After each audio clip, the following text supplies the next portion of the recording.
Cuvântul poate fi mai periculos chiar decât o armă, pentru că o armă Mhm. face o rană fizică, iar cuvântul poate răni sufletul și se văd repercursiuni până cât trăiește acel om pe pământ. Dacă ne gândim că am fost creați după chipul și asemănarea Creatorului, în primul rând e important să avem smerenia că suntem creație și indiferent cât de mari și tari credem că suntem pe lumea asta, mental, spiritual, financiar, social, da, avem cu toții un CEO, cred. De asta suntem atât de puternici când suntem conectați de Dumnezeu și de Isus. Pentru că se creează realmente o aură de protecție în jurul nostru în care la propriu se întâmplă miracole și dacă rămânem chiar și în cele mai dificile momente ancorați de acea scânteie de lumină pe care Dumnezeu a pus-o în interiorul nostru, e cumva conectat și de ce ai întrebat mai devreme, cumva într-o formă sau alta se va dizolva întunericul, pentru că nu poate face față luminii. Asta e una dintre cele mai frumoase lecții pe care le-am învățat. Salutare, dragilor! Mă bucur să vă am astăzi alături de mine cei doi Răzvani. Răzvani care pentru mine ați fost o inspirație, ați șlefuit părți din mine și pentru asta mă înclin în fața voastră și sunt maxim recunoscător. Am bucuria să împărtășesc lumii sau oamenilor care ne urmăresc, urmăritorilor noștri, învățături alături de voi și pentru asta nu știu dacă există grad de măsurare a recunoștinței pe care o am pentru voi că lucrați în numele lui Dumnezeu, lucrători în lumină, sunteți ghizi pentru foarte, foarte mulți oameni și pentru asta din nou mă înclin în fața voastră. Așa că îl avem pe fratele Răzvan Dincă, care Fuh, uh, pentru mine, frate Răzvan, m-a inspirat foarte mult. Știu că faci o muncă plină de bucurie pentru tine, pentru tot ceea ce faci în jurul tău și fii binecuvântat că o faci. Și pe fratele Răzvan Cer, care aduce plus valoare în viața tuturor oamenilor care îi cer ajutorul și am văzut asta ca o inspirație pentru mine, că de fiecare dată când îți sună telefonul, mereu mergi pe premiza că Dumnezeu a trimis un om către mine să-l ajut și a fost foarte interesant pentru mine ca lecție. Așa că, deși amândoi sunteți diferiți, aveți o misiune comună, misiunea de a lucra în lumină, de a aduce plus valoare în viețile celor cu care interacționați și vin în viața voastră. Și pentru asta sunteți binecuvântați și vă mulțumesc că sunteți astăzi alături de mine. Să ne binecuvinteze Dumnezeu. Mulțumesc pentru cuvinte, George. Te salut, Răzvan. Bine ne-am reunit. Da, dacă ne uităm la sufletul fiecărui om, practic suntem parte dintr-un întreg, pentru că Dumnezeu a pus în fiecare om câte o părticică din el și dacă ne raportăm la sufletul omului, la sufletul din noi, atunci suntem parte din același întreg, din același Dumnezeu. Dacă ne raportăm la partea de energie, la spiritul nostru și la felul în care percepem lumea fiecare, suntem fiecare din noi un alt univers. Și Mm. atunci, Doamne ajută că s-au reunit trei universuri diferite. Ce frumos. Și eu îți mulțumesc, George, prietenul meu drag, pentru cuvintele frumoase. La fel, Răzvan, ne-am cunoscut literalmente acum 10 minute, dar am simțit așa o conexiune extrem de frumoasă cu el. E clar că Dumnezeu ne pune cu un scop împreună și așa cum spuneați amândoi, probabil că nu e întâmplător că suntem aici. Îi salutăm și pe cei care ne urmăresc, ne vor urmări și sunt convins că mesajele acestea vor fi și pentru noi, nu doar pentru cei care ne ascultă, pentru că suntem frați unii alături de alții, frați al unui singur Dumnezeu, sub o singură religie, religia iubirii, cred. Dar cred pentru toți trei de mai marele nostru frate și Domnul Iisus Hristos, care a venit să ne amintească ce înseamnă cu adevărat iubirea și cred că prin această iubire e o reamintire de care fiecare dintre noi avem nevoie, despre cum să o aducem în viață, în relații, în sănătate, în familie, în proiecte și așa mai departe. Așa că și eu sunt foarte entuziasmat de discuția asta și sunt convins că nu doar cei care ne urmăresc vor pleca cu niște mesaje frumoase, dar și noi toți trei ne vom inspira unul pe altul cu mesaje frumoase. Dragilor, astăzi Doamne, ne-am unit sufletele să povestim despre credință, despre iubire, despre spiritualitate și despre cum să aducem aceste valori în viața noastră, în viața de business, în viața celor dragi nouă și cumva, deși am câteva întrebări pregătite, o să las lucrurile să decurgă pentru că știu că aveți foarte multe povești inspiraționale și personal, cred că astea sunt cele mai importante lucruri pe care noi putem să le împărtășim altora, din viața noastră ca inspirație. Dar pot să încep cu câteva întrebări, dacă sunteți pregătiți. Sigur. Aș vrea să spun ceva la început. Spuneți. Sfânta Evanghelie cu care se slujește și care toți o știm începe cumva așa. La început era cuvântul și cuvântul era la Dumnezeu și Dumnezeu era cuvântul. Toate prin el s-a făcut, din ce s-a făcut, nimic nu s-a făcut fără de el. Și două rânduri mai jos spune și cuvântul s-a întrupat.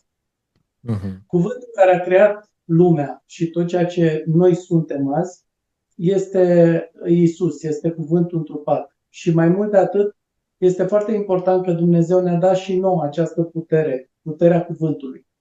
Ține de noi cum folosim această putere, puterea cuvântului, și ține de noi ca prin cuvinte să deschidem porțile raiului, dacă se poate spune așa, prin binecuvântări, prin cuvinte către ceilalți oameni, ci nu să deschidem porțile iadului prin tot felul de injurii sau tot felul de moduri în care cuvântul poate să cauzeze pe termen mult mai lung. Cuvântul poate fi mai periculos chiar decât o armă, pentru că o armă face o rană fizică, iar cuvântul poate răni sufletul și se văd repercursiuni până cât trăiește acel om pe pământ.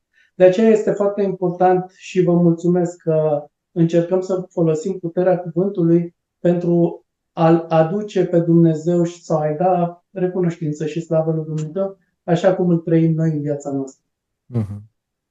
Adevărat. Frumos. Bun, o să vă întreb pe fiecare în parte, cine este Răzvan dincolo de titulaturi? Cum v-ați descrie voi sufletul în câteva cuvinte simple? Răzvan? Te rog, Răzvan, îți dau ție prioritate. Ok. Mi-e foarte clar că sunt un suflet născut din Spiritul Suprem. Încerc să fiu un om, că de asta am venit aici pe pământ, și când spun om, mă refer la cum cred că ne-a creat Dumnezeu să fim, ca oameni.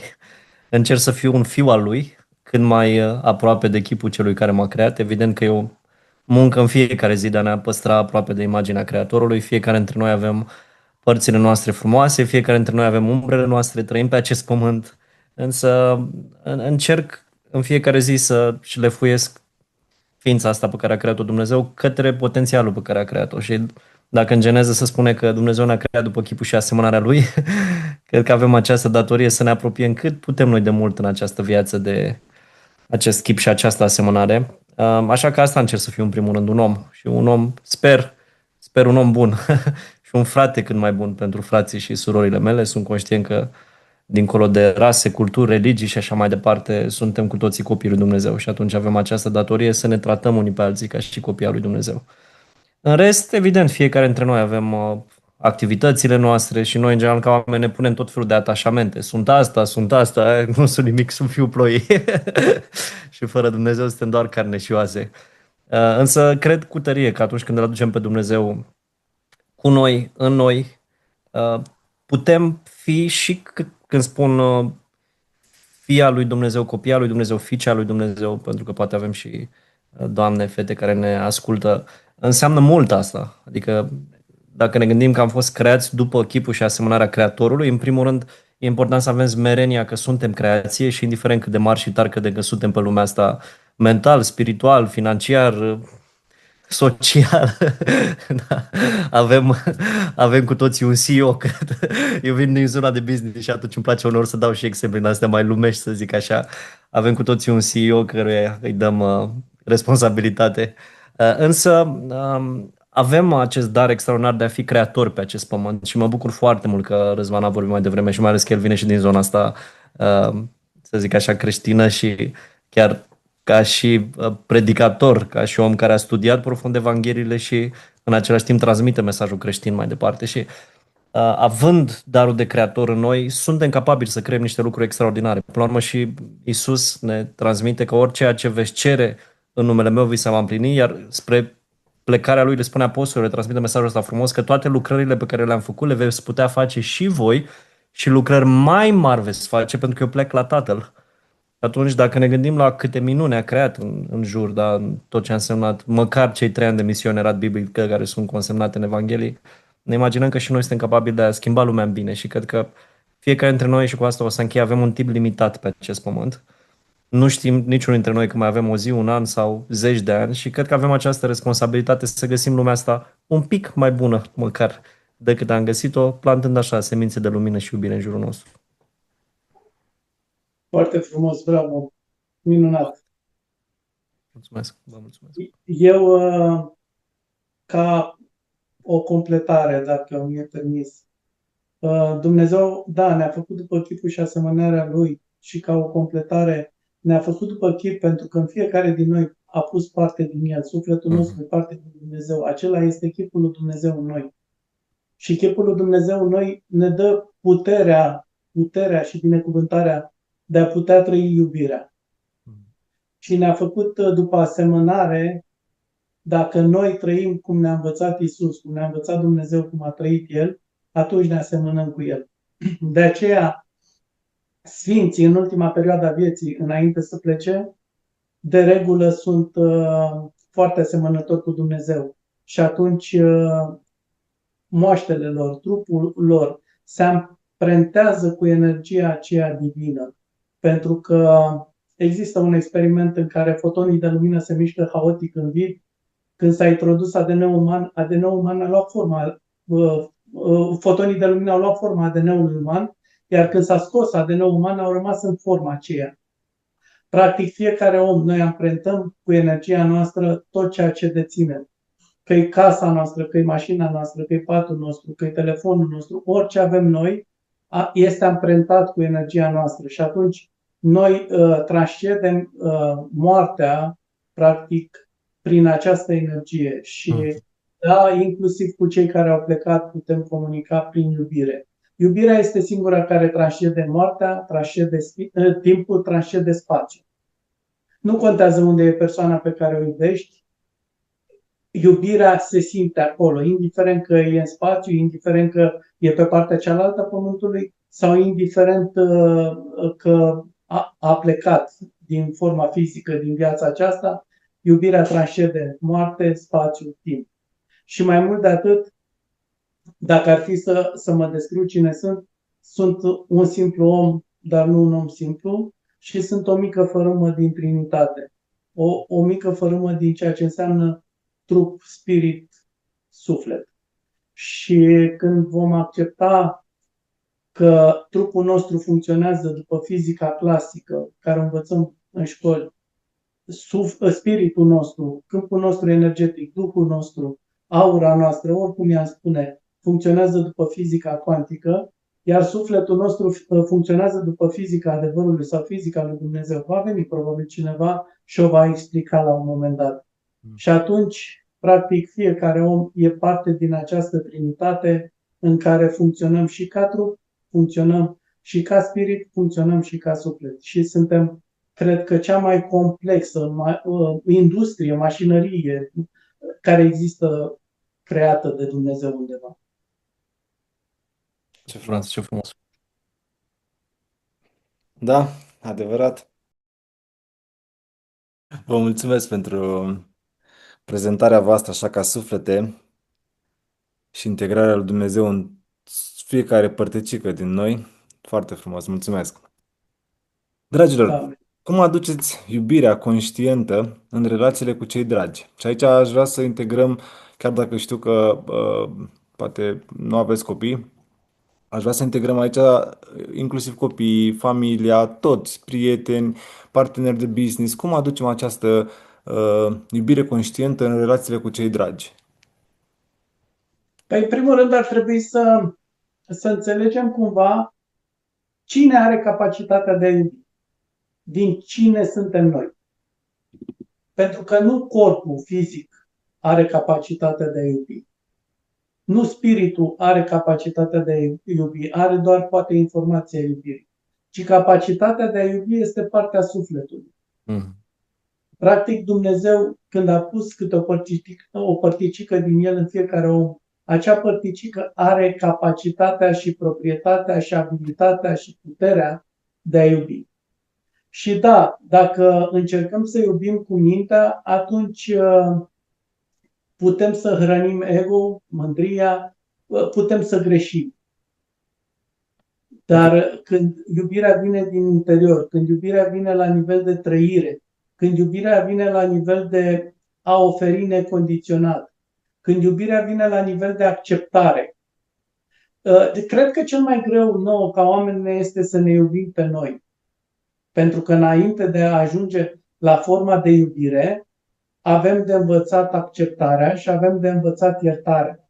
Mhm. Să ne acceptăm așa cum suntem și să ne iertăm pentru tot ce suntem sau tot ce am greșit. Pentru că Dumnezeu a venit și din iubire și-a dat viața ca să ne poată da nouă iertare. Ține de noi să o primim, să o cerem, să mergem în Sfânta Spovedanie sau într-o dezlegare să primim acea iubire și acea iertare de la Dumnezeu. Mai mult de atât, iubirea este la nivel de autenticitate, de trăire dincolo de barierele mentale, dincolo de închisoarea minții.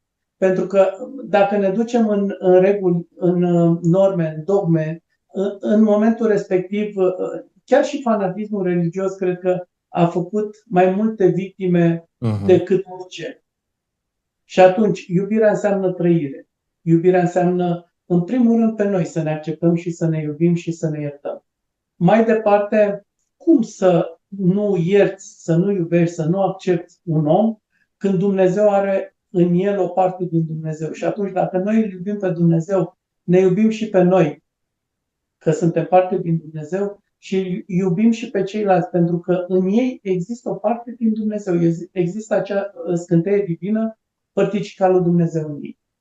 Și da, este foarte important să conștientizăm că dacă noi nu iertăm un om, de fapt nu iertăm nici sufletul lui și nu iertăm pe Dumnezeu. Și în Tatăl nostru când spune și iartă mie precum și eu iert, înseamnă că dacă eu nu iert, îi cer lui Dumnezeu să nu mă ierte nici pe mine. Profund. Ce frumos. Rezonez de plin cu... Te rog, voi să... Iertarea și iubirea sunt la nivel de energie, la nivel de informație și de vibrație. Eu îi cer lui Dumnezeu, spre exemplu, să fiu iubire, să fiu iertare. Ideea este în felul următor. Noi în viața noastră atragem ceea ce suntem, nu ceea ce ne-am dorit sau gândim sau ceea ce suntem. Da, ceea ce gândim la un moment dat devine parte din ce suntem. Dar dacă eu sunt iubire, atunci în viața mea voi atrage iubire. Dacă eu sunt iertare, atunci în viața mea voi atrage iertare. Dacă eu sunt binecuvântare, atunci în viața mea voi atrage binecuvântare. Așa cum spuneai, Răzvan, mai devreme, Dumnezeu, Iisus, este singurul care a materializat, singurul care a făcut minuni. Singurul. Restul, majoritatea vorbesc despre minuni. Majoritatea îl cheamă pe Dumnezeu și Dumnezeu face minuni, pentru că este chemat. Dar cel care a înviat oameni, cel care a vindecat orice boală, cel care a transformat apa în vin, a mers pe ape, a oprit vânturile, a făcut, și asta e doar o mică parte din ce se spune și ce a rămas scris, da? Este Dumnezeu. Și Dumnezeu ne-a dat și nouă această putere, așa cum tu ai spus, chiar mai mare decât acestea puteți face. Ține de noi să găsim în noi puterea de a iubi necondiționat pe Dumnezeu, de a ne duce către iubirea aceea necondiționată, către iubirea în care oferi. Iubirea înseamnă să oferi, nu să primești. Când vrei să primești iubire, în momentul respectiv ești egoist. Poate să te iubească toată lumea aceasta, dacă o persoană pe care tu o iubești nu te iubește, este degeaba. Cu ce te ajută dacă tu refuzi să iubești? Dacă tu refuzi să trăiești această stare de iubire? Pentru mine și din punctul meu de vedere, o zi fără iubire este o zi pierdută, dar o viață fără să trăiești cu adevărat iubirea este o viață irosită. Este o viață în care am venit degeaba pe pământ. Dacă nu cunoaștem iubirea în această viață pe pământ, am venit inutil și degeaba.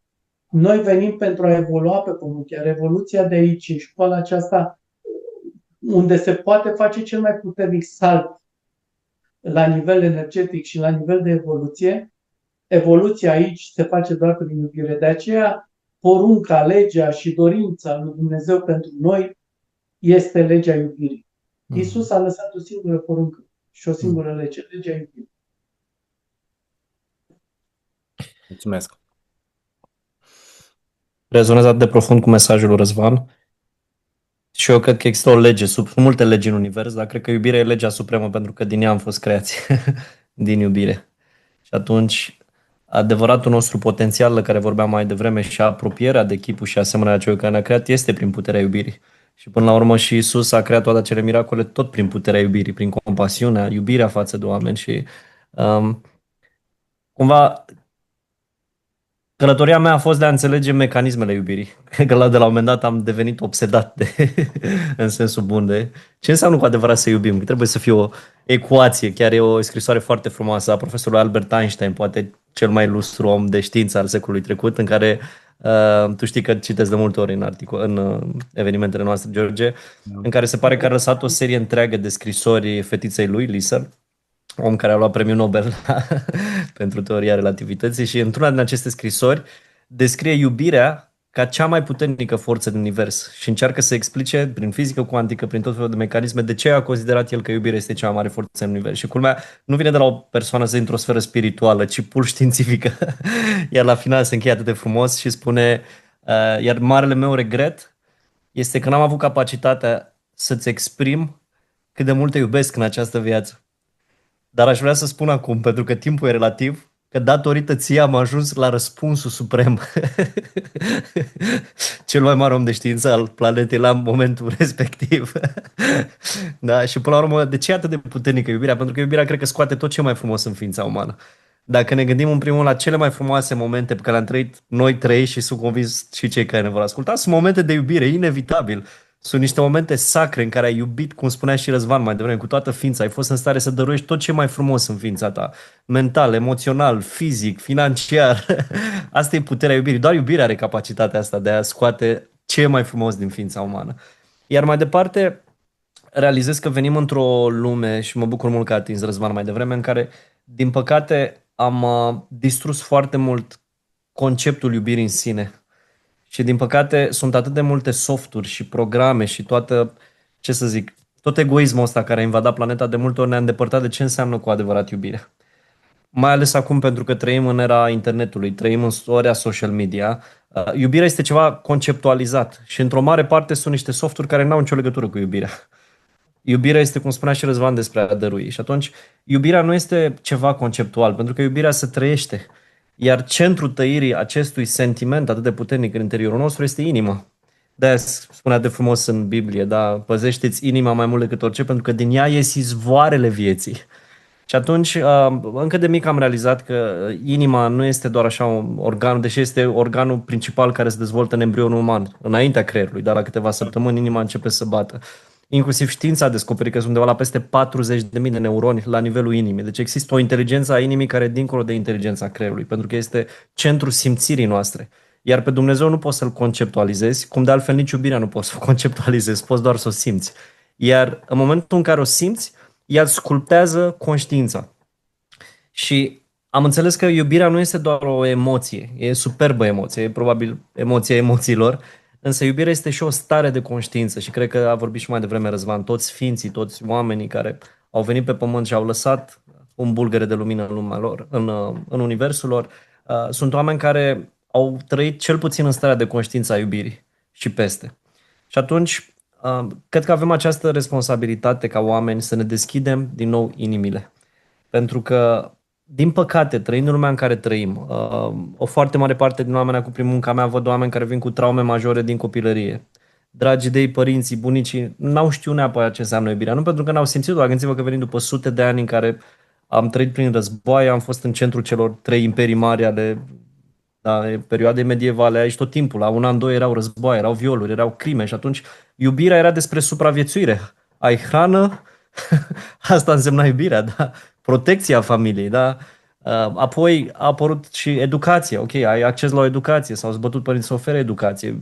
Violența fizică era o formă, culmea, într-un mod total bolnav, era o formă de iubire, da? Ai nevoie să mai dau câte, nuiaua, cureaua, erau formele suave în concepțiile generațiilor precedente ale iubirii, dar asta nu înseamnă că nu și-au pus amprenta asupra generației noastre, da? Pentru că, evident, copil fiind, venim cu niște traume la pachet și atunci, în urma acestor traume, ne încărcăm cu suferință și în copilărie, și în adolescență, ulterior, în relații personale, apoi în colaborări, în parteneriate, în prietenii.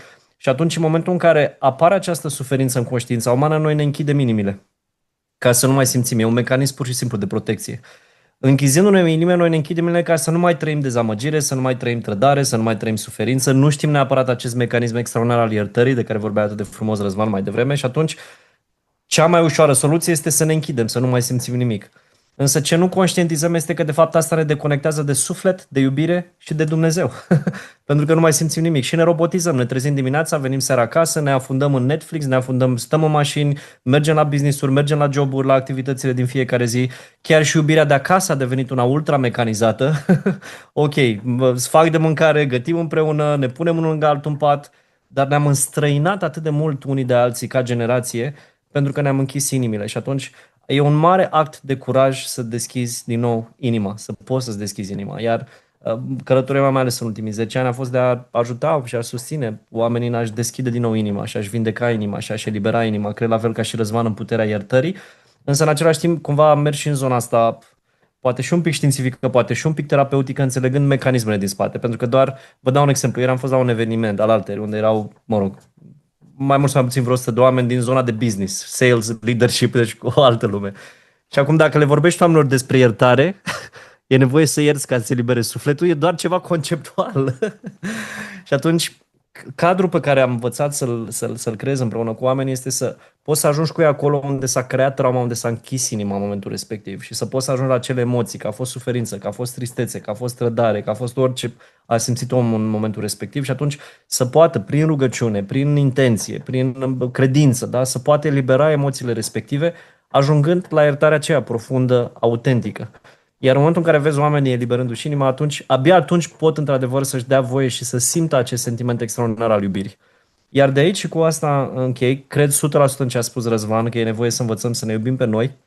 Nu degeaba și Iisus a spus, iubește-ți aproapele ca pe tine însuți.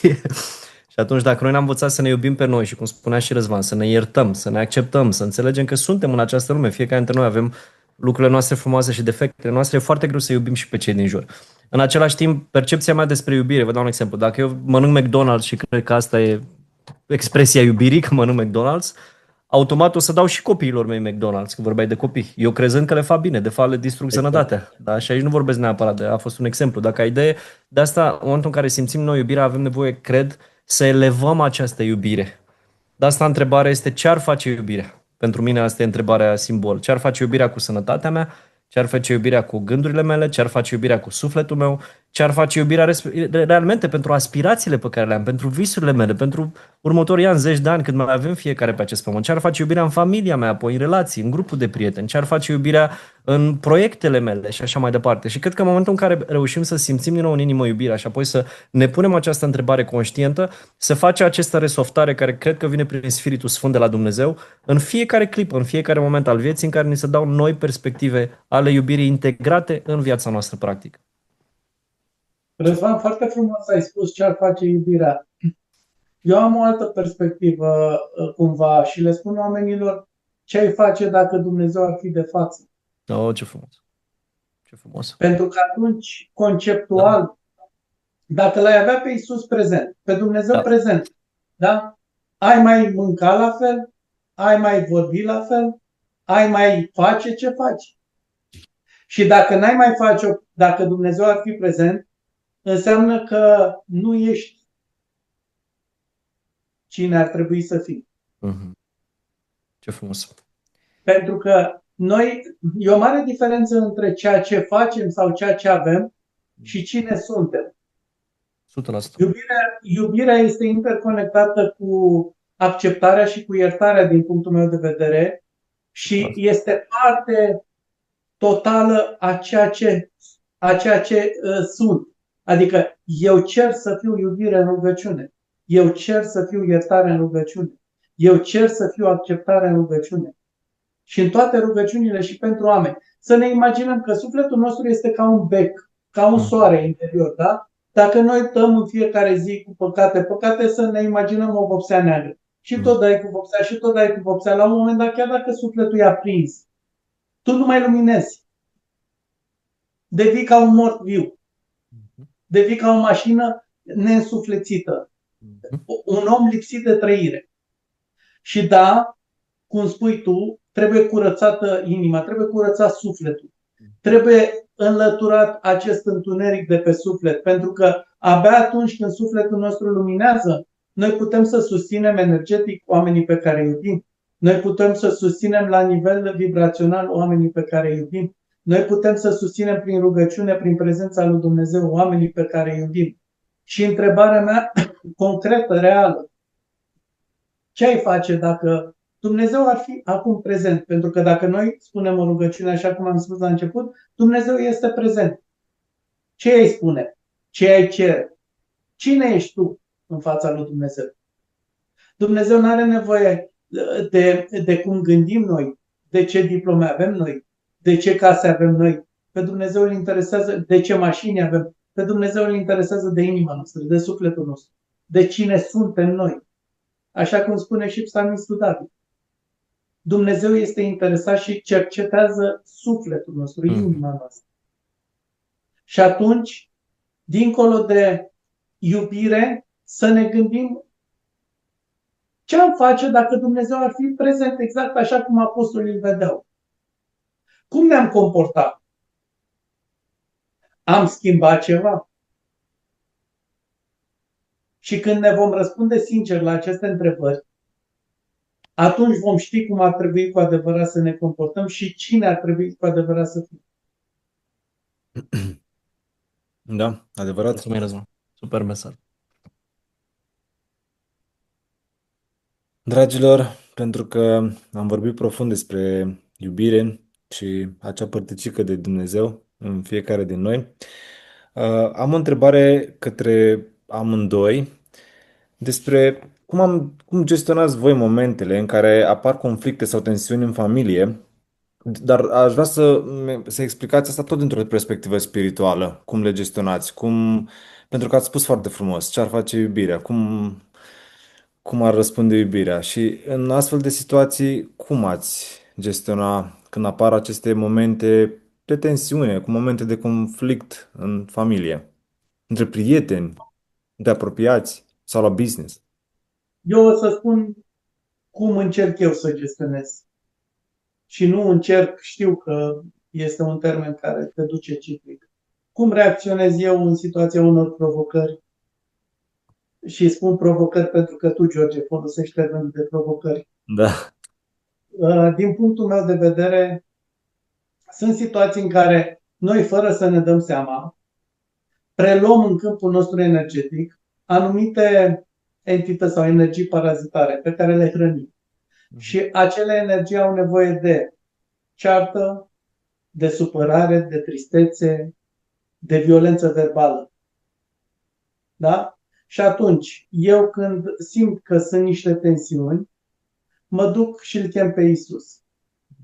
Și cer să dezlege orice formă de întuneric ar veni, orice formă de energie, de vibrație joasă și cer lui Iisus lumina lui să vină peste noi, peste casă, peste cei prezenți. Și am ferma convingere că atunci când îl chem, Iisus este prezent. Și se văd efectele instant. Da, prin prezența lui Dumnezeu se poate schimba totul. Chiar vreau să spun, de foarte multe ori există o diferență de conștiință. Ce se întâmplă? Nu toți oamenii vin de la același nivel de informație, de conștiință. Și atunci, dacă un om este foarte înalt la nivel de conștiință și un om foarte jos la nivel de conștiință, ei când sunt într-o relație romantică, să zicem așa, într-o relație de iubire ca pereche, ca familie, în momentul respectiv, diferența respectivă se poate manifesta și la nivel de capacitate de a iubi. Ce înseamnă aceasta? Nivelul unui om poate fi cât un pahar, ca să luăm o formă fizică, să avem un reper, iar nivelul celuilalt, care e la un nivel de conștiință foarte înalt, poate fi nu știu, un bidon de 20 de litri. Cum vreodată un pahar va umple și va mulțumi 20 de litri? Cum invers, dacă vei turna 20 de litri într-un pahar, va da peste. Va fi prea mult. Și atunci cred că este foarte important și în relațiile de iubire romantice să fie același nivel de conștiință și de putere de a iubi. Nu este o problemă această diferență de putere de a iubi, dar uneori un om poate să-ți ofere toată iubirea de care el este capabil și să te nemulțumească profund pentru că nivelul tău și nevoia ta de iubire este mult mai mare. Mult mai mare. Poate infinit mai mare. Și nu te va satisface, nu te va umple, nu-ți va da aripi să poți să zbori. De ce povestea dintre Romeo și Julieta a rămas o poveste la nivel global cunoscută? Mă rog, trecând peste faptul că povestea este din România, că s-a întâmplat în Baia Mare, că nu era Romeo și Julieta, ci că o chema Elisabeta și cum îl chema pe el. Și există documente scrise în direcția aceasta și există și carte și sunt niște oameni care au primit niște mesaje în direcția aceasta.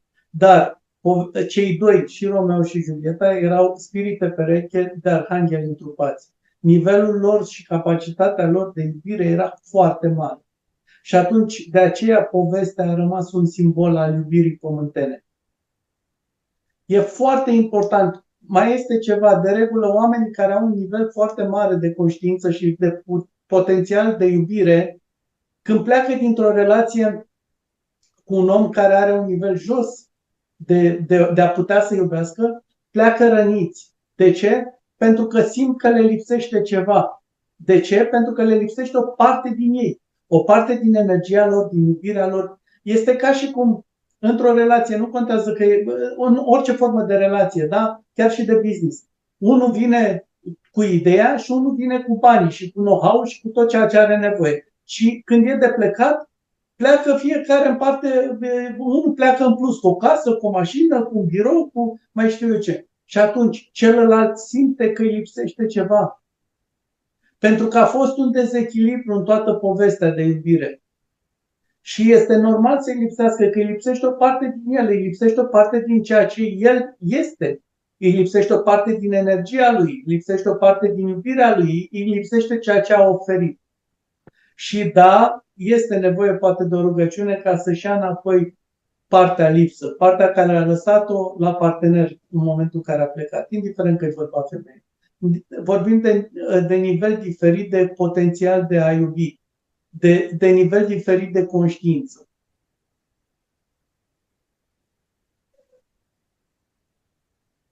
Interesant. Mulțumesc.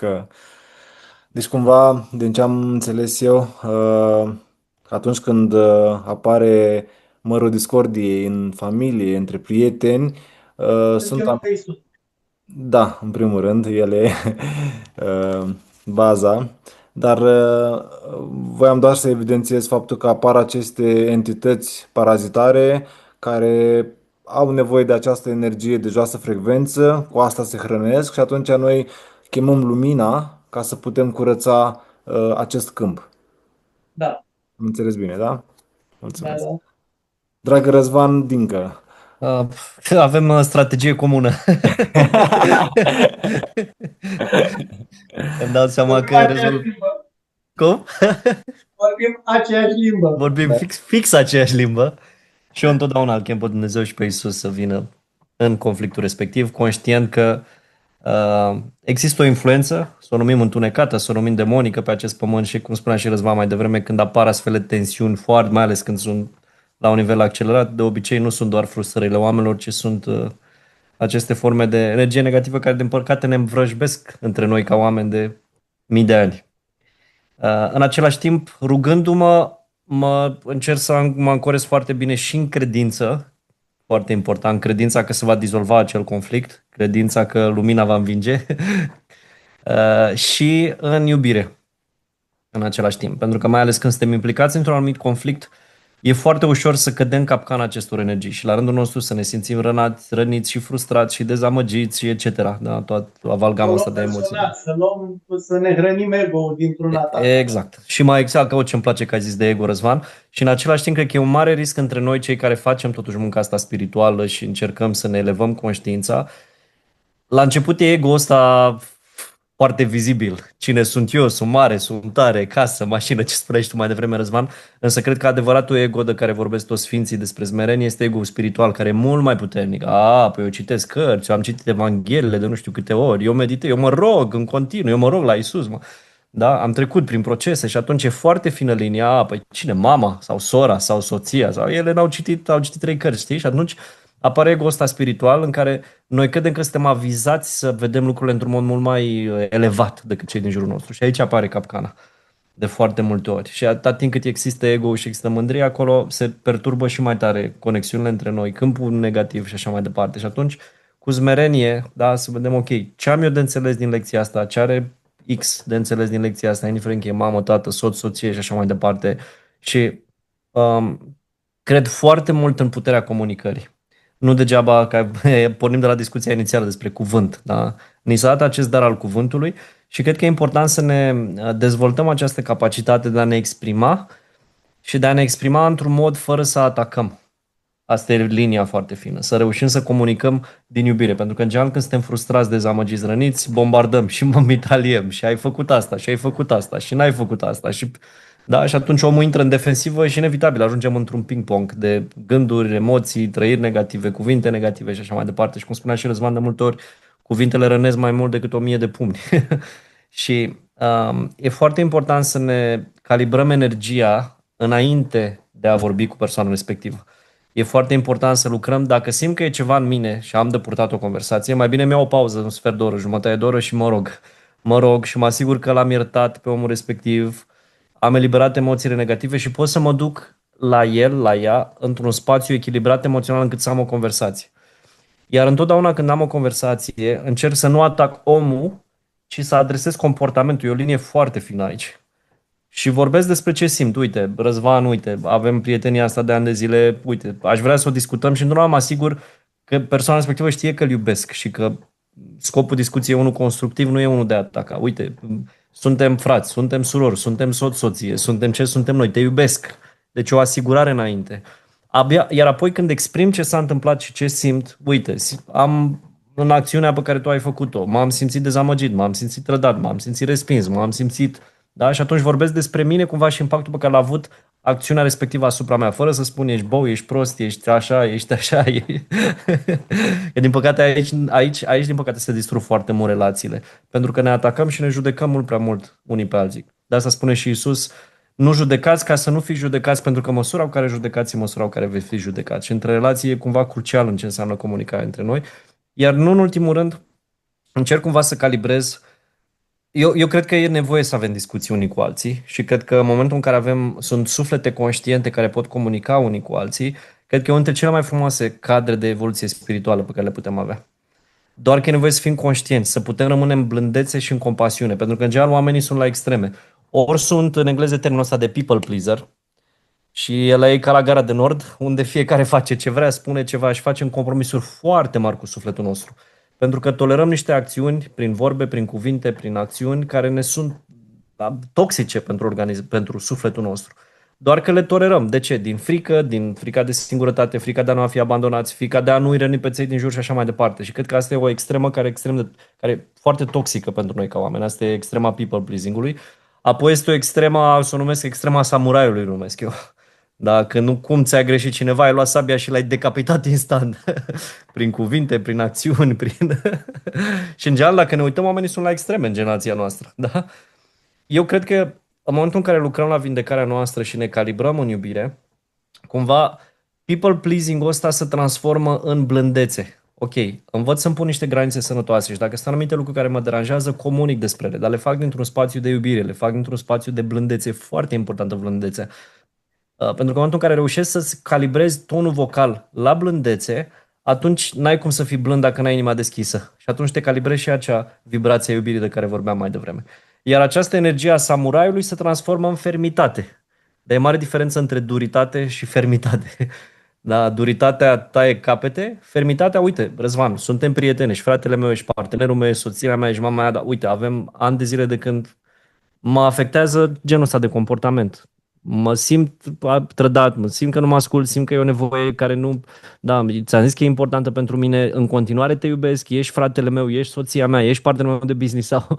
Da, avem nevoie pentru sănătatea și funcționalitatea relației noastre să schimbăm asta. Hai să vedem cum facem să schimbăm. Da, blând, dar ferm. Și cred că dacă am ajunge la acest nivel de comunicare între noi și ne-am deschide sufletele și ne-am dat voie să fim vulnerabili și să ne conectăm de trăirile noastre, de emoțiile noastre, eu cred că mare parte din oameni sunt deschiși la schimbare atât timp cât putem vorbi din acest spațiu al compasiunii și al iubirii. Și astfel se dizolvă și energia negativă din conflictele pe care le avem generate în jurul.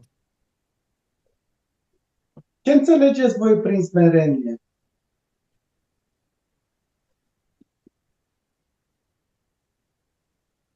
Păi am început cu ea. Smerenia cred că pornește de la faptul că sunt creația lui Dumnezeu. Și e nevoie să-mi amintesc asta în fiecare zi. Indiferent unde voi ajunge în viața asta pământească. Și atunci capul smerit în fața celui care m-a creat. În același timp, cred că smerenia este legată foarte mult de a înțelege, mai ales la noi cei care lucrăm cu oameni, că nu fac eu lucruri. Că e foarte fină linia asta, mai ales când lucrez cu oameni foarte mulți și s-au vindecat X, Y, miracole, etc. Da, oameni care... Nu. Suntem fiecare dintre noi un canal prin care Dumnezeu lucrează. Sunt o unealtă, ca o unealtă, ca o sapă. Așa cum ai o sapă și sap pământul. Portavoce, ca să spune mai bine. O portavoce, orice, da, o unealtă prin care Dumnezeu își face lucrările. Și mă predau ca unealtă respectivă. Și probabil are foarte mare legătură cu avea grijă de a nu lăsa această mândrie să intre în interiorul nostru, pentru că pentru mine este păcatul primordial mândria. De-aia și în Biblie scrie că mândria a venit înaintea căderii și dacă ne gândim la cum s-a infiltrat întunericul de la cele mai mari entități de lumină la noi ca oameni, da, prin mândrie. Da, a vrea să fim mai mari decât Dumnezeu, a vrea să fim mai mari decât Răzvan. Cum fac eu să fiu mai mare, mai tare, să inspir mai tare decât Răzvan sau decât George, să fiu mai strălucitor? Și atunci e atât de fină linia asta pentru că se manifestă în fiecare clipă a vieții noastre, în toate valențele vieții noastre, de la familie, la parteneriate, și atunci cred că e o muncă practic continuă de a disciplina ego-ul prin smerenie. Păi Dumnezeu spunea fericiți cei săraci cu Duhul, cu ego-ul lor. Ce vreau să spun, pentru mine smerenia, de exemplu, înseamnă că tot ceea ce am realizat în viață a făcut Dumnezeu pentru mine, a îngăduit și a făcut Dumnezeu pentru mine, iar toate păcatele sunt pentru că eu am ales să trăiesc fără Dumnezeu într-un anumit moment. Pentru că, de fapt, noi ar trebui să ne întoarcem la prima zi, așa cum e în Biblie. Dumnezeu a separat lumina de întuneric și a văzut că e bine. Nu putem să alegem să slujim la doi domni, și la lumină și la întuneric. Trebuie să ne decidem de partea cui suntem. Alegem lumină sau alegem întuneric. Cine spune că în întuneric există lumină și căutăm lumina din întuneric și întunericul e bun și nu știu ce, uită ceea ce Dumnezeu a făcut în prima zi. A separat lumina de întuneric și a văzut că e bine. Și atenție! A doua zi a separat apele de uscat și a treia zi a făcut soarele și luna. Lumina și întunericul lui Dumnezeu n-au treabă cu soarele și luna. 100%. Se referă exact la partea aceasta energetică. Și atunci, dacă noi alegem partea de lumină, atunci în lumină există iubire, în lumină există iertare, în lumină există acceptare, în lumină există, iar în întuneric există judecată, există război, există ego, există mândrie și da, ego-ul spiritual este cea mai mare capcană. Pentru că foarte ușor, când vezi minunile din jurul tău, poți să cazi în capcana că tu faci ceva și să uiți că de fapt tu ești omul lui Dumnezeu și că Dumnezeu lucrează prin tine. Ce frumos. Și că vorbeam mai devreme, George, de comunicare și mă bucur că ai întrebat, Răzvan, de smerenie. Când avem mi-a venit ideea asta, când avem aceste discuții cu cei din jur, E foarte important să vorbim pe limbajul lor și asta e parte din smerenie, da? Nu merg la X, la Y, indiferent cine e, să mă apuc eu să-i povestesc de cărți citite și de fizică cuantică și de... Facem pe Da, deștepții față de să oameni. facem pe deștepți, chiar și în fața oamenilor când vorbim. Cu cât vrem să părem mai pompoși și mai... Un mesaj, Iisus a vorbit, cred că a atins atât de mult inimile oamenilor pentru că le-a vorbit simplu. Le-a vorbit pe înțelesul lor, le-a vorbit pe limbajul lor, deși un copil de grădiniță putea să înțeleagă. Și le-a vorbit în pilde, în parabole, inclusiv acolo, poveștile erau foarte clare, da? Putea înțelege foarte ușor din poveștile respective. Apostolii ulterior au preluat acest model și evident și ei s-au adresat oamenilor și cred că e foarte important să reușim să-i vorbim omului prin smerenie, pe limbajul lui de la suflet și nu cu lauri și ego și certificările sau mașinile, casele, poziții sociale și așa mai departe. Și cred că abia atunci putem comunica de la suflet la suflet. Chiar asta vreau să spun, Răzvan, că tu ai spus de comunicare. Comunicarea nu se referă la cuvinte, nu Mm. se referă la a vorbi, ci se referă la a simți, la a trăi. Pentru că atunci când comunici cu adevărat, un om poate să spună o frază și tu o simți în interiorul tău dacă este un adevăr sau nu. Da. Dragilor, am remarcat un lucru comun la voi și o să vă pun o întrebare comună, să zic așa. Am remarcat că, indiferent de furtuna pe care o aveți în jurul vostru, voi rămâneți ca un far ce ghidează atât pe voi înșivă cât și pe ceilalți. Și aș vrea să vă întreb, cum rămâneți conectați la voi înșivă în mijlocul agitației cotidiene, în mijlocul războaielor, că suntem în 2025 și mereu se întâmplă chestii ciudate, cineva se omoară, se întâmplă lucruri care n-ar trebui să se întâmple. Și voi, am remarcat asta la voi că, deși sunt tumulte în jurul nostru, totuși ghidați ca un far, atât pe voi cât și pe ceilalți. Cum faceți asta? Cum rămâneți conectați? O să spun o pildă. Eram în Ierusalim și un părinte drag mie a spus ceva fabulos. Că măgarul pe care Isus a intrat este primul animal care a intrat în depresie. De ce? Pentru că atunci când toți au văzut lumina, l-au văzut pe Dumnezeu deasupra, toți îi se închinau, veneau, puneau frunze în față, îi se închinau oameni. După ce a coborât lumina și a coborât Dumnezeu, măgarul a fost uitat într-un colț undeva, nimeni nu l-a mai băgat în seamă. Oamenii, de fapt, ce văd și eu ce cred că oamenii văd la mine, este prezența lui Dumnezeu, nu pe mine. Ok. Și atunci când este prezent Duhul Sfânt, Dumnezeu, prin rugăciune, indiferent de situație, ai ferma convingere că îl ai pe Dumnezeu alături și că din orice situație prin care treci în viața aceasta, se poate să înveți ceva și este nevoie să înveți ceva. Și mai mult de atât, că vorbim de războaie. De acord, dar orice război există, este permis de Dumnezeu. Și atunci, orice război există, poate că așteaptă Dumnezeu ca cineva să-i ceară, pentru că nu ne încalcă liberul arbitru. Și dacă cineva îi cere, el e prezent și intervine și schimbă tot. Dar Dumnezeu, așa cum ne-a învățat, cere și ți se va da. Dacă noi nu cerem, Dumnezeu cum să intervină? Dumnezeu, aici mi s-a părut fabuloasă iubirea lui Dumnezeu infinită față de noi. Adică Dumnezeu ne-a creat, Dumnezeu ne-a făcut, Dumnezeu și atât de mult ne iubește încât ne lasă chiar să alegem dacă credem sau nu că El există. Da? Și aici avem strategie comună. Poate să o pun într-o altă formă, deși vorbim de același lucru. Am luat credința ca pe un mușchi pe care l-am întâlnit la sală de-a lungul anilor. Am descoperit-o, mulțumesc lui Dumnezeu de când eram copil. M-am îndepărtat de ea în adolescență câțiva ani, pentru că nu înțelegeam cum poate, prin prisma unor traume personale, cum poate permite Dumnezeu de multă suferință la cei din jur, după care m-am reancorat în ea pe la 23 de ani. Și de atunci nu i-am mai dat drumul. Și am văzut-o realmente, așa cum merg la sală, poate și mi-antrenez corpul să fiu într-o formă fizică bună, la fel antrenez credința conștient în fiecare zi. Dimineața, seara nu există să mă trezesc fără rugăciune, fără meditație, fără timp petrecut în a consolida această conexiune cu Dumnezeu. Și atunci, indiferent ce vine, vine ca pe un mușchi antrenat.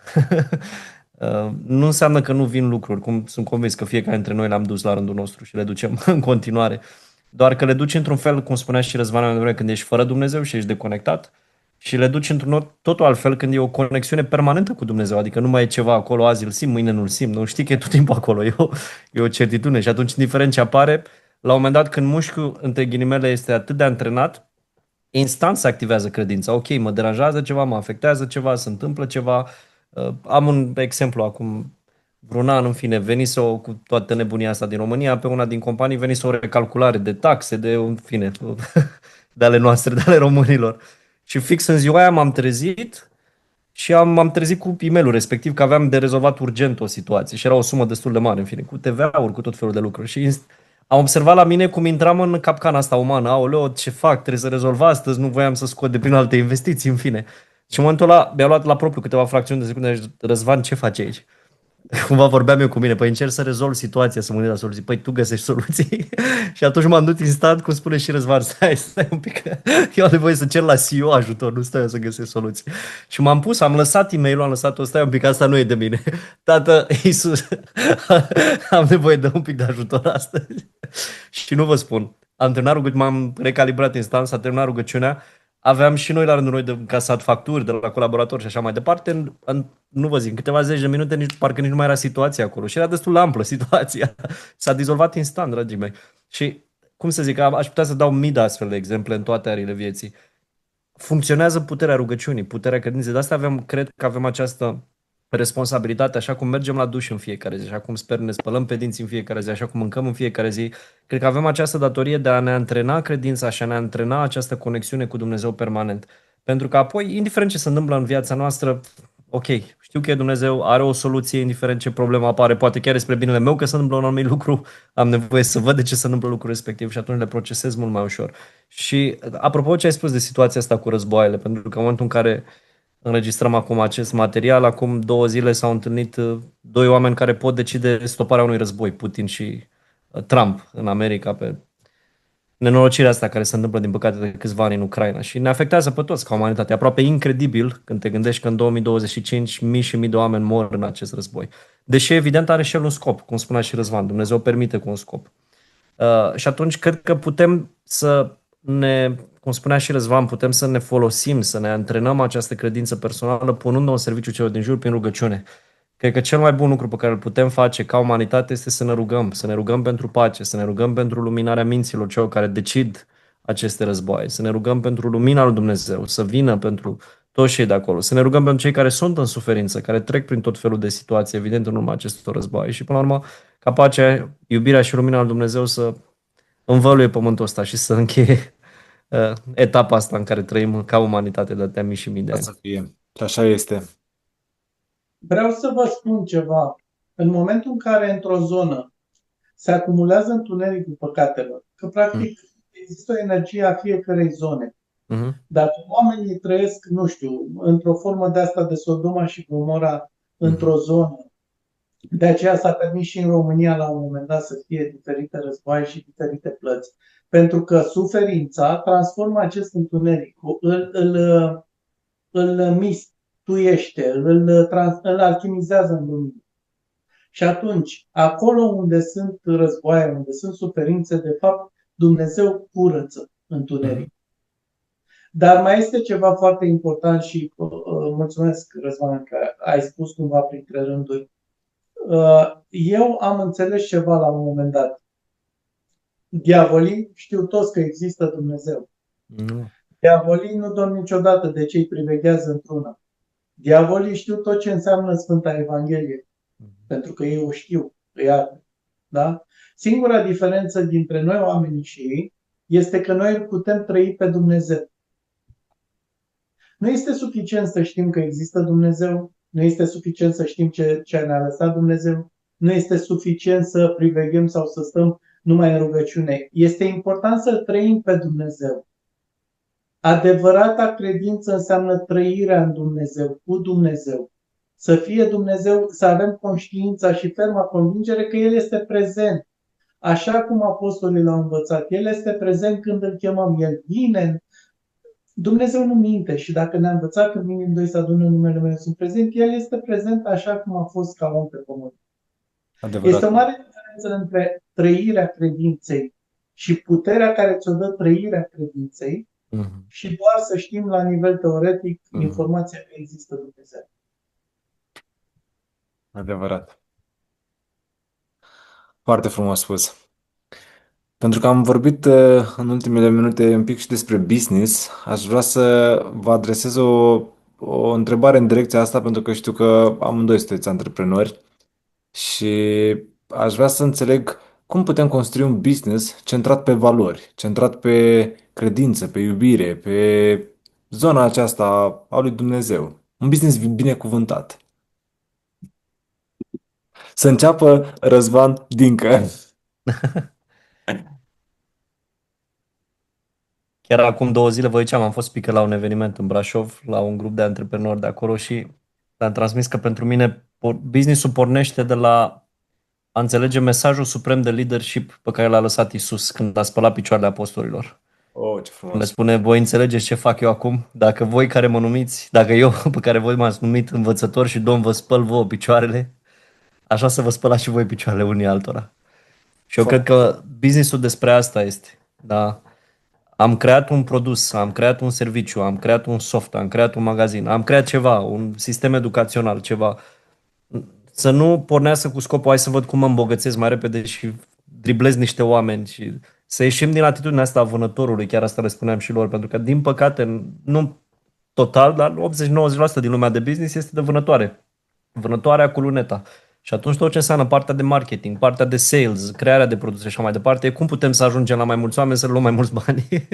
Din păcate, asta e lumea în care trăim. Până la un punct. Deja simt și că e o conversie din ce în ce mai bună și inclusiv în mediul de business văd o evoluție și prin cursuri, seminarii, educațional, plus vine zona spirituală și din ce în ce mai mulți antreprenori au deschidere, să zic, și către latura asta spirituală și atunci, în momentul în care devii conștient, nu mai este despre, ok, vreau și eu să fac bani, vreau să fiu bine, am familie, vreau să am grijă de toată lumea, dar cum pot face ceva care chiar să schimbe în bine viețile oamenilor? Cum pot aduce mai mult din lumina și iubirea lui Dumnezeu în produsele mele, în serviciile mele, în softurile mele, în relația cu angajații, în angajații ce sunt, tot copiii lui Dumnezeu, cum pot să le spăr și lor picioarele, parteneri, colaboratori și așa mai departe. Și cred că atunci când pornești într-o astfel de energie, se schimbă radical tot ce faci în jurul tău. Totul e cu iubire. Și oamenii simt asta, inevitabil. Și simțind asta, calitatea produselor, calitatea serviciilor, comunicarea între angajați, comunicarea cu clienții, depinde evident și de natura business-ului, se schimbă. Și eu cred că aceasta este adevăratul viitor al business-ului. Pentru că da, suntem într-o era tehnologică, da, a evoluat mult, internetul, social media au schimbat lumea, nu doar lumea antreprenorială. A venit acum inteligența artificială care clar va schimba major lumea. Și eu nu sunt anti-tehnologie. Parte din tehnologiile astea cu siguranță ne schimbă viața în bine. Da, ne uităm cu toții. Acum 10 ani cine își imagina că avem niște microfoane, niște camere și suntem în 3 orașe diferite vorbind, dacă vrem, cu o planetă întreagă. Deci să nu fim nici anti-tehnologie. Da? Atât timp cât tehnologia este creată cu scopul de a ajuta, e perfect. Însă, marele risc pe care cred că l-are tehnologia, cum de altfel putem să ne uităm la ce au făcut smartphone-urile, oamenii stau ore în șir în aceste smartphone-uri, scrollând în social media, uitând de ei, uitând de Dumnezeu, uitând de suflete, uitând de familie și așa mai departe. La fel se va întâmpla și cu inteligența artificială și cu alte lucruri. Adică dacă noi folosim tehnologiile și le folosim din conexiunea cu Dumnezeu și centrați în iubire și conștienți, ele pot îmbunătăți major viața și automat și business-urile. Dacă o facem inconștient, ne pot răpi umanitatea. Asta cred că e marele risc. Să ne deconecteze de umanitate, de conexiunea reală între noi, de a învăța realmente cum să ne deservim unii pe alții, să comunicăm unii cu alții, să fim unii alături de alții și așa mai departe. Și atunci cred că business-ul 2.0, dacă pot să numesc așa, antreprenoria 2.0 și companiile care vor reuși realmente să creeze lucruri extraordinare și să rămână în piață în anii următori, nu știu, 10-100.000 de ani, vor fi companiile care vor porni cu o misiune clară de a schimba în bine viețile oamenilor, de a ajuta omul prin produsele și serviciile lor. Și atunci tot sistemul care va fi pus în piață, logistică, marketing, vânzări, creare de produs și așa mai departe, producție, venind din vibrația asta foarte înaltă, vor fi companii care vor schimba lumea așa cum o știm. Cred că următorii 10 de ani o să așteptăm realmente o revoluție la propriu, o revoluție tehnologică, umană, spirituală și așa mai departe. Și cred că aici este vorba, să ne centrăm inclusiv în antreprenoriat, în inimă și în iubire. Așa este și așa să fie. Dragă Răzvan Cer, ne oferă o perspectivă. Foarte interesant ce ai spus, Răzvan. Cumva, da, este important să și slujim, nu doar să fim slujiți, să învățăm să fim în adevăr, nu doar să avem. Adică, ce am învățat cumva în timp este așa: dacă faci bani plătind cu energia ta, cu parte din sufletul tău, cu parte din tine, vei ajunge să ai bani și să fii nefericit. Banii sunt un rezultat, nu un scop în sine. Și atunci, dacă scopul în sine e de a aduce lumină, de a ajuta oameni, de a fi tu, în momentul respectiv banii vor veni, dar tu vei fi complet și vei putea fi fericit. Altfel, banii, când devin un scop și nu un rezultat, și când scopul este doar să faci bani, te pierzi pe tine ca identitate, ca om, ca cine ești tu, și indiferent câți bani vei avea, vei fi tot nefericit și îți va lipsi Dumnezeu, îți va lipsi parte din tine, îți vei lipsi tu.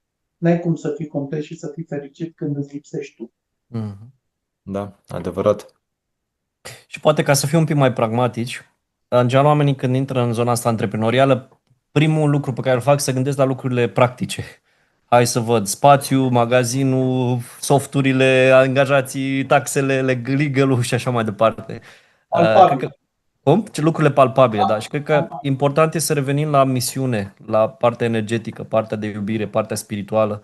Ce vreau eu cu adevărat să creez prin acest proiect? Spre exemplu, acum vreo 2 ani am pornit într-un proiect în zona imobiliară. Și colegii, vorbeam cu ei despre, în fine, ce avem de făcut practic, da, sisteme, softuri și așa mai departe. Și am zis, nu. În primul rând, hai să ne rugăm, apropo, e aceea strategie. Hai să ne rugăm la Dumnezeu și la Isus să ne lumineze mințile, să ne ghideze în ce avem noi cu adevărat de făcut, nu ce vrem noi să facem, ce vor ei să facem. Și înainte de fiecare dintre noi, ne rugam la propriu, înainte. Apoi, cred că e foarte important ca o companie să-și seteze foarte bine misiunea, viziunea și exact ce ai spus tu, George, valorile și principiile pe care vor să-și ghideze compania. Cred că asta e crucial. Înainte de softuri, spații, depinde de natura business-ului, fabrici și așa mai departe. Hai să punem fundația spirituală. Și atunci misiunea e extrem de importantă. Ce suntem noi? Ce vrem noi să facem? Care este scopul nostru? Pentru ce creăm acest proiect? Ok, să fii milionar, e compania plină de antreprenori care vor doar să fie milionari. Apoi, care e viziunea concretă? Care sunt pașii? Pas cu pas, ce vrem noi? Cum vrem să impactăm în mod concret viețile clienților noștri? Ce vrem să creăm pentru partenerii noștri, pentru angajați și așa mai departe? Adică viziunea e foarte bine, foarte important să fie clarificată și să vină cu credință. Apropo de ce întrebai tu mai devreme, că dacă pui o viziune și nu crezi în ea, automat o să fie afectată într-o formă sau alta și cumva cred că de fapt călătoria unui antreprenor este o călătorie spirituală profundă. Și nu în ultimul rând, să setăm foarte clar, cum spuneam și mai devreme, valorile și principiile companiei. Îmi place să dau și exemple personale, că până la urmă de multe ori învățăm din viață mai mult decât din cărți și din filme. Am avut o situație atât de interesantă tot în proiectul ăsta, pentru că în momentul în care am setat viziunea, valorile companiei, prima valoare care a fost acolo a fost: suntem o familie unită. Pentru că am mai reușit să creăm un astfel de proiect unde așa ne-am cunoscut și noi, George. Și ai văzut ce înseamnă într-adevăr o echipă de zeci de mii de oameni care lucrează împreună ca un tot. E ceva incredibil de frumos ca oamenii să lucreze în unitate. Și spune așa frumos Apostolul Pavel: dar mai presus de toate îmbrăcați-vă cu iubirea, pentru că ea este legătura perfectă a unității. Nu poate exista unitatea fără iubire. Și pentru că am văzut ce înseamnă unitatea într-o organizație, inclusiv într-un proiect de business, am pus această valoare: să fim o familie unită. Nu o să dau nume, că vine o situație interesantă, dar la vreo câteva săptămâni după ce am setat valorile, eram 4 parteneri, 2 dintre ei, o zic ce să mai, dacă am zis-o, 2, e public, da? 2 dintre ei voiau să-l dea afară pe al 4-lea. Și a zis: băi, sunteți nebuni. Păi dacă noi am zis că suntem o familie unită, suntem ca frații, cum nici nu exista în conceptul meu. Și a fost așa de interesant. Exact. Și a fost așa de interesant pentru că pe al 4-lea îl cunoscusem de la primii 2. Și noi, eu cu al patrulea chiar eram aliniați, eram ca frații, stăteam la el în casă, ne împrietenisem foarte bine și cu ceilalți. De-aia pentru mine era o durere la propriu, mie mi se sfârșea astfel pentru că iubeam pe toți trei, la fel. Și nu-mi imaginam cum adică să ne dăm afară partenerii, fratele nostru. Ok, sunt niște neînțelegeri, hai să vedem, lucrăm la ele. Sigur, suntem deschiși la comunicare, dar cum să ne dăm, dacă noi suntem o familie unită, pe ce familie unită mai suntem noi cu oameni dacă noi între noi nu mai suntem familie unită? Și până la urmă, Dumnezeu cred că lucrează și el în felul lui, că doi dintre parteneri au decis să plece. Și a rămas eu cu al patrulea pe care voiau să-l dea afară, care și acum e fratele meu de suflet și suntem prieteni buni și parteneri de business și chiar. Interesant, chiar azi postam că după ce a trecut furtuna asta am avut chiar o lună record. Luna trecută și lunile trecute se întâmplă ceva extraordinar. Pentru că eu cred că în momentul în care aduci cu asta era mesajul pe care vreau să-l transmit, când aduci principiile spirituale profunde înainte să aduci softuri, sisteme și toate lucrurile astea palpabile, așa cum spunea și Răzvan, acolo este fundația pe care să construiești cu adevărat un proiect. Dacă nu construiești pe valori solide, e ca un castel de nisip care mai devreme sau mai târziu, nu știu exact când, se va prăbuși într-o formă sau alta. Răzvan, păi exact ca în Tatăl nostru, precum în ceruri, Bravo, așa și exact. Suntem aici să materializăm principiile dumnezeiești, cerești, cum vrem să numim, în plan fizic. Și atunci business-ul sau, mă rog, familia, toate cadrele astea pământești, să spun așa, sunt de fapt cadrele în care să putem să aducem legile lui Dumnezeu și lumina lui în plan fizic. este abia începutul. Ce vreau să mai completez la tot ceea ce ai spus, este foarte important să înțelegem că atunci când ne asociem pentru ceva, punem la masă dreptul divin primit de la Dumnezeu de fiecare din cei prezenți. Și atunci, dacă unul singur are drept divin și mai sunt încă 10 care nu au deloc de drept divin, oricât de realist ar părea un business, se va autodistruge. Este foarte important pe partea spirituală ca cei prezenți într-o poveste, într-o echipă, să aibă drept divin pentru ceea ce se întâmplă în acea echipă. Și da, se poate câștiga un astfel de drept divin prin rugăciune. Mm-hmm. Oh, ce frumos ai spus. M-a atins profund, să știi. Aveam o discuție cu George acum vreo săptămână pe tema unui proiect pe care l-avem împreună foarte frumos și când ce ai zis acum a fost cumva chintesența a ce discutam noi săptămâna trecută. Mulțumesc, Răzvan.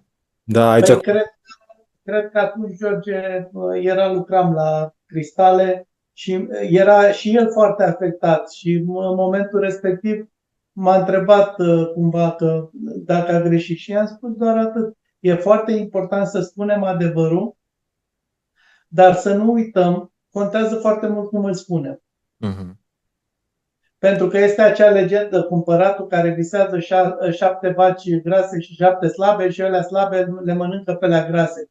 Și vine primul și ca să interpreteze visul îi spune că vor fi 7 ani de secetă după 7 ani de prosperitate și vor muri toți că seceta și l-a omorât. Vine al doilea și spune, se vede că ești împărat și că tu vei trăi mai mult decât toți din familia ta și înțelepciunea ta va face în 7 ani de prosperitate să pui deoparte încât în următorii 7 ani de secetă să ai pentru popor și așa. I-a dat tot ce a vrut. Au spus același lucru. Exact. Da. E legat de comunicare, de ce discutam mai devreme. Da. Și e frumos că învățăm cu toții și până la urmă cred că Dumnezeu ne-a pus cu un scop ca oameni împreună, pentru că atunci când ne vedem unii pe alții ca oameni și ne dăm voie să ne deschidem unii la alții ca oameni, avem și capacitatea să învățăm niște lecții pe care le învățăm în ani de zile de studii și de cărți și de, până la urmă, experiența practică. Sunt interacțiunile umane și aici vedem unde avem de lucru. Evident că fiecare dintre noi facem greșeli și e important să le conștientizăm, să ne asumăm, să ne iertăm, să învățăm din ele. Suntem supuși greșelii cu toții. Important e cum ne adunăm, pentru că cine se aseamănă se adună, dar mai mult de atât. Dumnezeu ne aduce în viața noastră oameni pe rezonanța energetică a unui moment în care suntem noi. Uh-huh. Și de multe ori, ceea ce ne este foarte greu să lăsăm oamenii să iasă din viața noastră, neînțelegând că iubirea noastră poate să meargă către ei, indiferent că nu ne întâlnim cu ei sau indiferent că poate sunt ani de zile în care nu te vezi cu ei. Adevărata iubire transcede timpul. Uh-huh. Și da, când lași oamenii să iasă din viața ta în termenii în care noi îi percepem astăzi și permiți practic să vină oameni la frecvența și energia și rezonanța la care tu ești în momentul respectiv. Am o întrebare acum pentru amândoi și aș vrea să facem o incursiune în trecut, să mergem un pic în trecut, să vă imaginați că aveți 18 ani și că Răzvan de astăzi îi dă un sfat. Ce sfat ți-ai da ție de la 18 ani, având în vedere atâtea povești inspiraționale care le-ați trăit până astăzi? Și tot în acest cadru de întrebare, aș vrea să ne gândim și ce sfaturi am putea să-i dăm unui tânăr de astăzi, adică în primul rând nouă, că vouă de la 18 ani, dar totodată să integrăm și tinerii de astăzi care poate caută, caută sensul vieții și nu-l găsesc, sau îl caută pe Dumnezeu și nu-l găsesc. Te rog, Răzvan.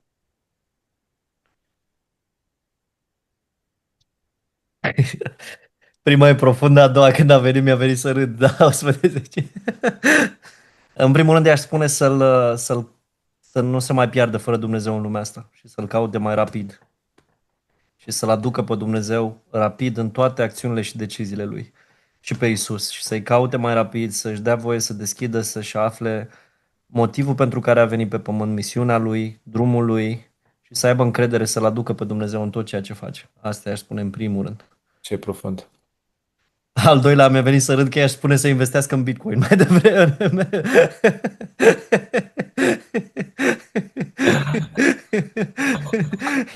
I-aș spune să pună câteva mii măcar de dolari la început în Bitcoin. Da. Și să păstreze, dacă tot vorbim de 18 ani, să păstreze parolele și tot ce are nevoie. Da, și să nu piardă hardul. Da.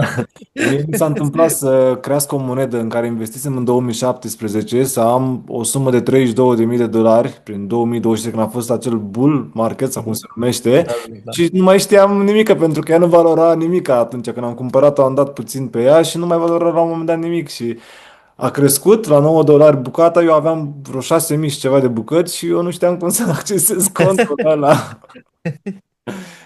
Da, deci să investească, dar totodată cu cap să știi, să scrii frumos ce ai nevoie de scris.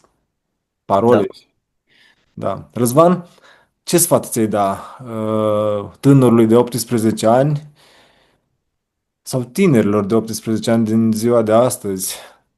Mie, fără a fi înțeles în zona de ego sau de mândrie, doar mi-aș mulțumi. Și l-aș învăța pe Răzvan de la 18 ani să trăiască în recunoștință. Mm. Ok. Pentru că recunoștința este cea mai înaltă formă de trăire, de manifestare a rugăciunii. Este cea mai amplă formă de trăire, de manifestare a rugăciunii.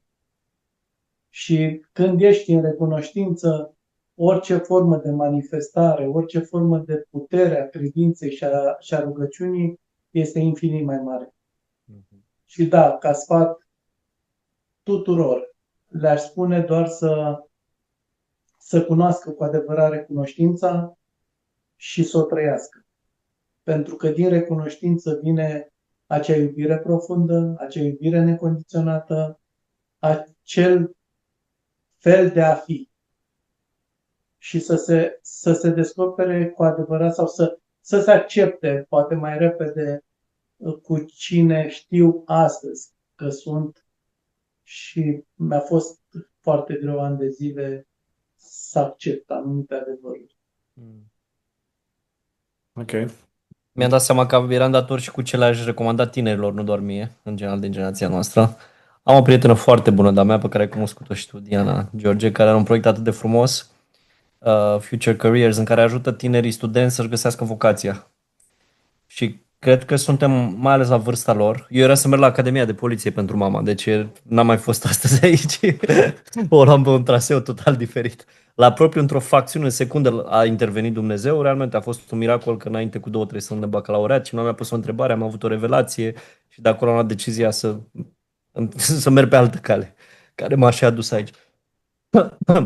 Doar că a fost clar ghidaret și intervenție divină. Atunci nu știam de ea. Chiar la 18 ani, 19 ani s-a întâmplat. Îi mulțumesc Dumnezeu că a făcut, dar am dat seama că pentru majoritatea tinerilor nu, chiar dacă primesc mesajele astea, nu știu neapărat să le asculte și atunci asta i-aș îndemna să-și caute mai mult sufletul, pentru că trăim într-o lume în care sunt atât de influențați de TikTok, de Instagram, de social media, de mama, de tata, de mediu, în relații cu care n-au nicio legătură de compromis, merg în joburi și business-uri care n-au nicio legătură sufletește și la propriu să trezesc la 30, 40, 50, 60 de ani. A trecut viața pe lângă mine, n-am avut nicio legătură cu sufletul. Am acționat doar din programări și din influențe și din convingeri și din social media și așa mai departe și de asta aș îndemna foarte tare să sape adânc în suflet și să vadă ce le transmite sufletul că au ei de făcut pe acest pământ și să aleagă cariera cu sufletul, proiectele cu sufletul, relațiile cu sufletul și așa mai departe, pentru că altfel va fi o viață total neîmplinită. Da, adevărat. Apropo de ce le-aș spune tinerilor, le-aș spune, eu nu doar că știu că există Dumnezeu, nu doar cred că există Dumnezeu, știu că există Dumnezeu. Este o mare diferență între a crede că undeva acolo sus există Dumnezeu și eventual acea credință că te bate Dumnezeu, că plătești pentru ce greșești, și a ști că există Dumnezeu cu adevărat prezent în viața ta, în fiecare etapă a vieții tale, doar să-i permitem, doar să ne deschidem sufletul și să-i permitem lui Dumnezeu să fie parte din viața noastră, să fie în sufletul nostru, să fie alături de noi, să ne țină de mână pe drumul vieții. Ce frumos. Dragilor, cea mai grea perioadă din viața voastră, ce v-a învățat? Ce plus valoare v-a adus despre iubire? Care e lecția iubirii din perioada voastră cea mai grea? Pot să spun eu, în cele mai grele momente din viață, și n-au fost puține, Dumnezeu a împiedicat să fiu în viitor într-un loc total nepotrivit. Cele mai grele momente din viața mea au fost, de fapt, intervenția lui Dumnezeu pentru a merge pe drumul care m-a ajutat să trăiesc pe Dumnezeu. Cele mai grele momente din viața mea au fost pentru că eu greșisem drumul pe care mergeam și atunci Dumnezeu m-a oprit ca să nu am și mai mult de mers la întors. Da? Asta e despre iubire, clar. Iubirea lui Dumnezeu față de copilul lui. Da? Da. Aș putea spune idem. Avem aceleași revelații. Ne-am văzut pentru prima oară, dar aș putea spune de astăzi înainte, prieten Răzvan. Același lucru. Mi-a întărit credința în Dumnezeu și în miracole pe care le face de a ne proteja de niște scenarii mult mai dureroase, pe cât ar părea cele din prezent, pe cât de dureroase ar părea, de fapt e o protecție pentru altele și mai dureroase. Am învățat că nu poți înțelege cu adevărat suferința până nu treci prin ea. Și că așa cum spunea și Răzvan, uneori suferința are acest mod miraculos de a ne vindeca și ne-a libera sufletul de anumite poveri, are puterea de a alchimiza întunericul și din noi și din jur, deși nu e singura cale, nu doar prin suferință învățăm și prin iubire, dar uneori e mai accelerat prin suferință. Și asta mi-a deschis foarte mult inimile către oameni. Da, am ajuns, trăind eu suferința la momentul respectiv atât de intens, am ajuns să simt și mulțumesc Dumnezeu pentru asta, compasiune cu toată inima atunci când cineva trece prin suferință. Și n-aș fi putut fi cum sunt astăzi dacă nu mi s-a deschis foarte mult inima, mult, mult peste puterea imaginației prin acele momente foarte dificile. Cele mai grele momente au fost o pregătire paramilitară pe care n-aș fi înțeles-o niciodată în viața mea, cum acționează întunericul acestei lumi, apropo de ce vorbeam mai devreme. N-aveam cum să-l înțeleg din cărți și din filme și din povești și din până nu până nu-l vezi aproape de tine atât de aproape cum funcționează. Și asta, atunci pe cât era de dureros, asta mi-a dat foarte mare încredere în puterea luminii și iubirii lui Dumnezeu și a lui Isus. Da. Pentru că, de fapt, tocmai trecând prin ele, îmi dau seama că nu suntem victime. Ni s-a dat o autoritate spirituală uriașă, chiar în fața celor mai mari întâlnități de întuneric. Da. Tocmai pentru că ele știu asta, tocmai de asta suntem atât de puternici când suntem conectați de Dumnezeu și de Isus. Pentru că se creează realmente o aură de protecție în jurul nostru în care la propriu se întâmplă miracole și dacă rămânem chiar și în cele mai dificile momente ancorați de acea scânteie de lumină pe care Dumnezeu a pus-o în interiorul nostru, e cumva conectat și de ce ai întrebat mai devreme, cumva într-o formă sau alta se va dizolva întunericul, pentru că nu poate face față luminii. Asta e una dintre cele mai frumoase lecții pe care le-am învățat. Și că de multe ori în mijlocul celor mai mari furtuni se întâmplă și cea mai mare creștere spirituală. Nu întotdeauna, nu e neapărat obligatoriu, de zic că nu doar în suferință învățăm, doar că în momentele alea de împăcate ca umanitate începem și reflectăm mai mult. Și dacă suntem mai avansați un pic mai conștienți, dar mai ales când suntem inconștienți. Știi că în general ești bine, afacerile merg bine sau proiectele, totul e roz, vin acasă, deschid televizorul, nu prea te interesează ce se întâmplă în interiorul tău. Dar când a venit și te-a trăznit un faliment, te-a trăznit soția, soțul care vrea un divorț, te-a trăznit, Doamne ferește, o boală a ta sau a cuiva din jur, opa, este un pic că am nevoie să procesez un pic ce se întâmplă. Și din păcate, că n-ar trebui să fie așa, dar așa se întâmplă de cele mai multe ori, acela este și momentul în care oamenii îl caută cel mai multe ori pe Dumnezeu. Când vezi că ai ajuns în groapa Marianelor și spui gata, până aici eu nu mai știu ce să mai fac, nu mai știu. Nu mai am resurse mentale, emoționale, spirituale, energetice, financiare. Doamne, dacă ești acolo, vină cu mine. Să băiata. Da. Și atunci, în general, oamenii îl caută pe Dumnezeu. La mine n-a fost așa. Îi mulțumesc că am știut chiar și în cele mai dificile momente că e acolo, doar vorbeam la modul general că, din păcate, în acele momente foarte dificile este și momentul nostru de conexiune cu Dumnezeu. Și măcar că de acolo, aducându-l în viața noastră, există și acest catalizator prin acea furtună. Furtuna, de fapt, se transformă într-un catalizator către schimbarea pe care ne-o dorim fiecare dintre noi. Apropo că pot să fac o mărturisire, cumva Dumnezeu mi-a permis să văd iadul sau să trăiesc iadul cumva în așa fel încât să știu și să înțeleg cum funcționează întunericul și să-mi dau seama că este locul în care efectiv nimeni, din punctul meu de vedere, nu ar trebui să fie. Amin. Da. Dragilor, aș mai avea o singură întrebare ca să încheiem, pentru că deja se fac 2 ore și știu că fratele Răzvan Cer are o rugăciune la ora 9 și un grup de oameni îl așteaptă acolo prezent. Și foarte interesant că faci asta, chiar apreciez maxim devotamentul tău, că în fiecare seară la ora 9 ești alături de acel grup de oameni. O, felicitări, Răzvan. Da, foarte. Doamne ajută, e o rugăciune pentru persoane bolnave, dar cu boli reale, diagnosticați de la cancer la orice formă de boală și destul de grele. Au fost, cred că, vreo 30 de persoane inițial sunt în regulă vindecați, s-a schimbat grupul de oameni pentru care ne rugăm, dar în primul rând este o rugăciune care seară de seară se face pentru România, pentru pace, pentru ceea ce însemnăm noi ca neam și popor. Felicitări. Bun. Felicitări, Răzvan. Da. E o întrebare scurtă, mi-aș dori un maxim un răspuns scurt, comprimat de la voi.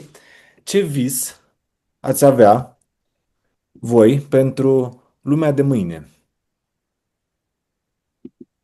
Care e visul vostru pentru lumea de mâine? Îl las pe Răzvan primul.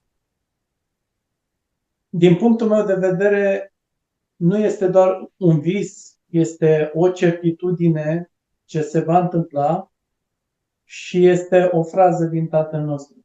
Precum în ceruri, așa și pe pământ. Da. Ok, mulțumesc. Ea zice iarăși că avem aceeași viziune, vezi? Prin această rugăciune și în general creștini de 2000 de ani ne rugăm pentru venirea acestei împărății a lui Dumnezeu, acestui regat al lui Dumnezeu, care de fapt e o dimensiune nouă pe acest pământ în plan fizic, da? O dimensiune a iubirii și luminii lui Dumnezeu. Și nu doar că mă rog și am acest vis, dar am și certitudinea că se va întâmpla și știu 100% că ne îndreptăm către asta. Și cred că asta e adevărata moștenire pe care fiecare dintre noi, acum o lăsăm pentru generațiile următoare, pentru că în momentul în care noi aprindem această flacără a luminii și iubirii lui Dumnezeu în interiorul nostru, automat contribuim, cred, la accelerarea venirii acestei dimensiuni a iubirii pe acest pământ. Pentru că face e expandată. Lumina e mai puternică decât întunericul. De fapt, întunericul e absența luminii și atunci când o aprindem în noi și în cei din jur, automat cred că accelerăm de fapt venirea acestei dimensiuni și asta e visul, să trăim noi, generațiile următoare, într-o lume a luminii și iubirii lui Dumnezeu. Nu cred că e vreun vis mai mare pentru umanitate.